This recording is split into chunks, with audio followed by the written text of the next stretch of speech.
عارفين المشاية؟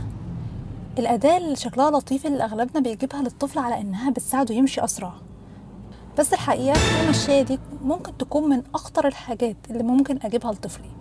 الأبحاث بتقول إن المشاية مش بتسرع المشي ولا حاجة، وبالعكس ممكن تأخر التطور الحركي عند الطفل ده.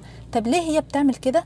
أولا أنا في المشاية ما بحط الطفل فيها، المشاية بتشيل وزن الجسم، بتشيل وزن الجسم عن رجليه، هو بيبدأ يبدل برجليه بسرعة جدا، لكن عضلات رجليه بتكون ضعيفة وما بيحملش عليها علشان عضلات رجليه تبقى أقوى. في دراسة حديثة اتعملت على الأطفال عندهم 10 شهور، كانوا بيقارنوا الأطفال اللي استخدمت المشاية والأطفال اللي ما استخدمتش المشاية. بيقارنوا بإيه؟ بالترانك كنترول بتاع الجذع أو عضلات الحوض، مدى قوتها ومدى تحكمها في الجسم وتحكمها في المشي. وجدوا إن الأطفال اللي مش بيستخدموا المشاية عضلات الترانك بتاعتهم أقوى وعندهم كنترول أعلى من الأطفال اللي بيستخدموها.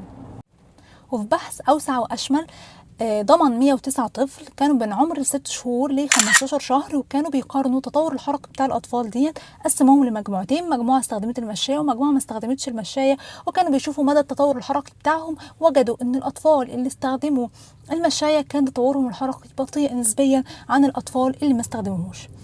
طيب دي موضوع بشكل علمي.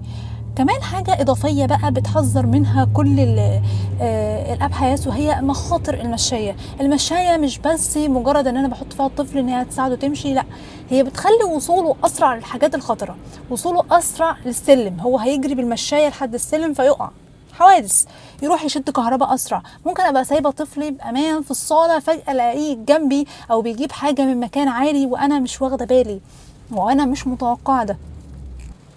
ومن هنا ربطوا استخدام المشاية بزيادة إصابات الرأس والمشاكل اللي بتحصل لهم عند الأطفال بتكون بسبب المشاية. يبقى هي المشاية هنا ما فادتنيش، هي أخرت تطور الطفل ده في الجلوس وفي المشي وفي كل حاجة، وكمان عملت عنده تأخر في المشي. الجو بيمطر يبقى أخرت المشي وأخرت التطور الحركي بتاعه، وكمان عرضته لمخاطر أكبر. طيب إيه الحل؟ الحل هو الأرض، احسن حاجه في الحياه.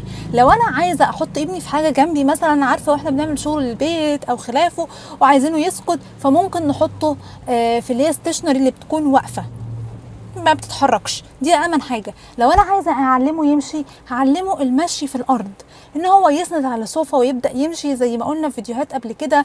وبدايه سن المشي زي ما قلنا بيبدا من 9 شهور. 9 شهور هيبدا يمشي على الركنه في البيت، هيبدا بعد كده يمشي بين ايدينا، وهكذا وهكذا لحد ما يكمل مشي. يبقى الامن ليا ولطفلي ان انا اسيبه يتعلم المشي على الارض. المشاية شكلها لطيف بس تأثيرها مش لطيف خالص.